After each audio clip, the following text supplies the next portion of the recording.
Good afternoon, everybody. There is no really significant change except that for domestic manufacturers, and that's a very, very big component of the industry now. More than 70% is domestically manufactured now. There is a 2% duty on the PCBA. PCBA, populated PCBA, when it is being imported, it will attract a 2% duty. This is the only real impact at the moment, and the PCBA is approximately 30 to 35% of the bill of material value in a feature phone, and 60 to 70% bill of material value of the smartphone. There is hardly any domestic manufacturing of PCBs as such. There is PCB population with few manufacturers at the moment, particularly Samsung, and but there is no domestic manufacturing for PCBs for our industry as of now, right? Uh, as far as domestic manufacturing of components is concerned, if you remember, we witnessed significant manufacturing activity after the differential duty on mobile phones in March 2015, and which was followed up by the first phase of the phase manufacturing program when differential duties were instituted on adapter chargers, battery packs, and headsets last year. And the air on that was cleared by May, and so we have about 30 new units in these sectors coming up. So there is the fast track task force and the mighty have instituted a fast track task force's recommendation on the phase manufacturing program to further deepen the environment of manufacturing.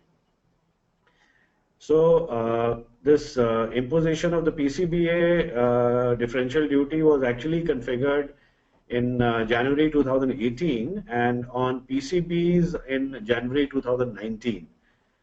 So this 2% is a little premature as of now, and the rest of the phase manufacturing program has, which is the second phase, has not been instituted yet because of the coming GST. So we are discussing that again, and in the debate on the budget, these issues will be taken up. This is the assurance we've got. So this thing will be debated again. Now, other than that, the MSIP's non-clarity, which was not a good sign, that has been cleared, and definite incentive, the total outgo has been fixed at 10,000 crores, and it doesn't stop there because a commitment has been made that beyond that it will be considered again. So these are very good signs, and clarity on the EDF allocation is also a very, very good sign. It is very clear that the government is working on very serious fiscal consolidation, and this consolidation is not happening by squeezing or holding back on expenditure. So this 3.2% looks quite real, and that's quite encouraging because with our CAD situation,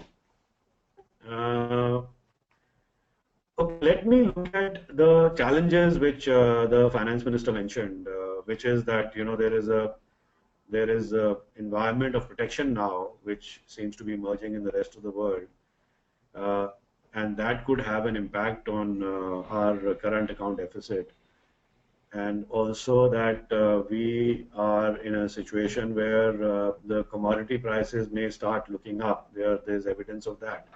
So this brings up a lot of challenge for us in terms of the paranoia which we need to have to step up our exports, which is very, very small compared to the number of the amount which is traded in the world. So our merchandise export needs to step up, and which is could be a result of strong domestic capabilities. So these are the very good signs which have happened. Uh, to bring a mindset of digital mindset in the country, which clears up the lack of integrity and morals which the Indian populace has been used to, is also a very good sign. And biting the bullet on electoral funding is a very good step. I think that was one thing which personally we felt very exhilarating experience for us, because uh, this cash funding and the non-transparency. So this will mean a lot of democratization of electoral funding. So very good steps for India. The electronic sector per se did not have a very serious mention in his budget speech, except that what has happened in terms of the investment proposals received and so on. But the country's resolve to develop domestic manufacturing for electronics is very clear. Uh, Besides that, I think the 5% reduction in corporate income tax for the companies with turnovers of up to 50 crores is going to benefit a lot of companies, and these are companies which really needed help. So that is brilliant, and I think uh, because of the stretch which has been imposed because of fiscal discipline, the finance minister was not able to take some other steps in direct taxes. So that's where it is, Akanksha. These are my general comments about that. I think overall positive. It was not a populist budget, and I feel very glad that the central government is showing so much resolve in the face of these 5 elections which are happening. So it must have been extremely tempting to come up with something populist, which has been resisted, which is excellent. Okay, sir, going to our questions. First question is from Senthil. Can we expect more bundled mobile handset offers from CSPS? Will this prove beneficial for the mobile handset market? See, the consolidation in the mobile operators is happening, and the party is clearly over, and the sector is in very deep distress at the moment. What is happening is that there is enormous amount of churn which is happening there. So you have 2G, 3G, 4G existing simultaneously, and this huge aspirational 4G requirement among the consumers, right? So we see a very significant cooperation between the handset industry and the mobile operators. We have basically maintained a distance, which has been a non-bundled kind of offering. Now, is there a lot of fat that, something really exciting can happen in terms of will you get handsets for 1 rupee or 1001 rupee, and what, like the bundling which happens in North America and Europe? I don't think so. But there will be some bundling happening, but there'll be basically, I think, joint programs, promotional programs rather than anything else.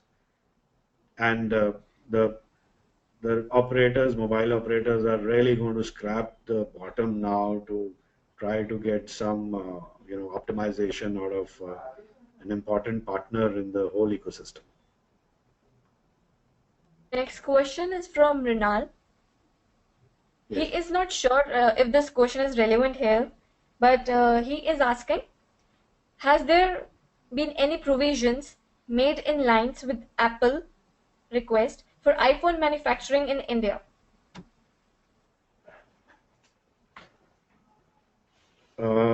See, a lot of this is confidential because it relates to a single company. Uh, Apple is highly respected. It's a marquee brand. The whole country and the industry is looking forward to the day Apple starts manufacturing here. Uh, there is, their requests are being considered very, very carefully, and inputs are being given on that. But uh, on the national policy, the Apple's request, etc., uh, obviously does not have any impact. Next question is from Vishwas. Kindly share what are the initiatives being taken by government or ministry to increase the local contribution in telecom equipment manufacturing? I'll restrict my answer to mobile phones because I'm not speaking for telecom equipment. In the mobile phones, the MITI and the task force set up by the MITI has instituted a phased manufacturing program, which is a very deep program running into the next 4 years. And this program goes down to literally to the raw materials. I mean, like we are not saying let's set up a copper mine or copper smelter or something like that, but right from wires to components to the sub components, the inputs, everything is included in that. As a part of that phased manufacturing program, last year 3 components were taken out. This year the plan was to take out 5 more components, that is die-cut parts, mechanics, keypads, and mic and speaker and USB cables. So that has not been instituted yet, and that has nothing to do with Apple. That is really the upcoming GST. So there is a churn which is happening, and some of the recommendations will have to be tweaked so that they are relevant in the GST regime. Next question from Siddhant. Will India see a boost in mobile phone PCBA manufacturing and its accessories like charger, power banks? No, PCBA is not, okay, let me explain to you. PCBA is really the process of populating of the PCB. So I presume he's talking about PCB population. So there is a clear roadmap for that. PCB population, which is PCBA, would be instituted. There is progress happening there. People will be setting up those capacities during this year, and it kicks in from January 2018, where we feel that there will be a mass migration from the first stage, which is APTP, assembling, programming, testing, packing, to PCBA population also. Okay, and I think I've already answered other question on the components. In the presentation also, there are 30 new plants which have come up in chargers, battery packs, and headsets, and the maximum development has happened in chargers. Chargers also will move to the next stage of deepening of the ecosystem, and that will be instituted soon. Next question is from Mayank. There was not a major mention about manufacturing in general in the budget. What is your Yes. thought behind this move? No, we should not read too much into it because there are signature programs launched by the Prime Minister, Make in India and Digital India. So those are ongoing programs, and you do not have to keep stressing on the same again and again. So, uh, if the general sense is that there is focus on manufacturing has gone down, I think that is misplaced. But it is good that everybody is reminding us about the need for renewed passion and focus. So we take note of that, and we will also inform the government about the same. Thank you very much. Okay. One question from Hanish. After imposition of duty on PCBA, can we now expect Japan, Taiwan, China-based PCB manufacturers to set up facilities in India? And what are the challenges for them? So we are reaching out to major PCB manufacturers in these countries. It's a very appropriate question. Uh, Yesterday we had people down from Japan, and we have pitched the huge potential which is available in India. And recently we were in Taiwan, we reached out to PCB manufacturers. So this is clearly a very, very important area, and every effort is being made to ensure that PCB manufacturing happens in India. And obviously, when PCBA population will start, the market will become more visible. Question from Senthil. What will be the future impact of LYF on mobile handset market? What is MYF? He's asking, what will be the future impact of LYF on mobile handset market? What is LYM? Uh, he Oh, has not live. mentioned. Live. Yeah, So I will desist from okay. any specific queries on related to brands, answering them.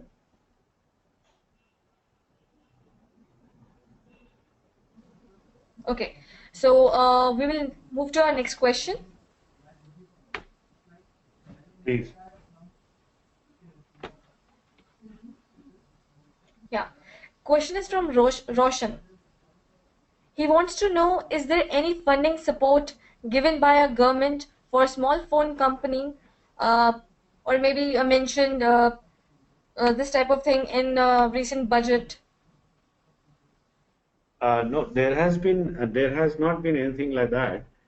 I think the industry is on usual equity funding and debt funding. Of course, there is support from MSIPs, where the government of India is supporting with the 25% subsidy without taking any equity in the company. And there are state governments who are also giving capital subsidies. So you can say that there is a government support, but there is no equity participation or any debt scheme like that. But this is probably the best incentive available across the world on electronic manufacturing. This question is from Siddhant. He Yes, says sir. Chinese players like Vivo, Oppo are setting up SMT lines, but Indian brands are still not clear about their plans and relying on government policies. What do you have to say on this? No, I think the entire industry is very clear, and we don't differentiate Indian brands and Chinese brands in that way. All of whether it's the Taiwanese or the Chinese or the Koreans or the Indian brands, everybody is following the phased manufacturing program, and Vivo has existing manufacturing here. So does Oppo have existing manufacturing here, which is the same as everybody else, which is APTP at the moment. And everybody is planning for the SMT operations in synchronization with the phased manufacturing program, that is January 2018. and that process will now hasten. So it's not that Indian brands are lagging behind, or the Chinese marquee companies are ahead. There is nothing like that. Everybody is planning to move towards the S&T operations. Next question from Satya. What is the impact of budget on domestic mobile handset manufacturers of India? The 2% PCBA duty translates into 0.6% addition to the bill of material cost in feature phones, and 1 to 1.2% on smartphones. Now, will that be passed on to the consumer, or the companies will swallow it, absorb it in their margins? That has to be seen. Okay, taking a last question for today. The question is from Senthil again. Yes. Can we see much of public-private partnership in manufacturing mobile handsets? Yes, so let's start from the basic the electronic manufacturing clusters. So obviously you can't do without public-private partnership, because the land vests with the state governments, and we are seeing very positive partnership in Andhra Pradesh, in Telangana, in Maharashtra, in Uttar Pradesh, Rajasthan, Haryana, etc. So that, along with providing the necessary infrastructure, so there is a excellent scheme of compensating, subsidizing the development other than the land cost in the electronic manufacturing clusters. So 50% subsidy is being offered in greenfield projects by the government of India, and the state governments are topping it up. Most state governments are topping it up. So this is one. On the other side, this pretty substantial investment of the government is going into skill development and design capabilities, development of design capabilities. Recently, we had a batch of 50 engineers from Indian companies going to Taiwan in a project which was sponsored by the government, by the MeitY, and also supported by government of Taiwan and MediaTek. So that has gone very well. So in selective areas, public-private partnership is happening very seriously.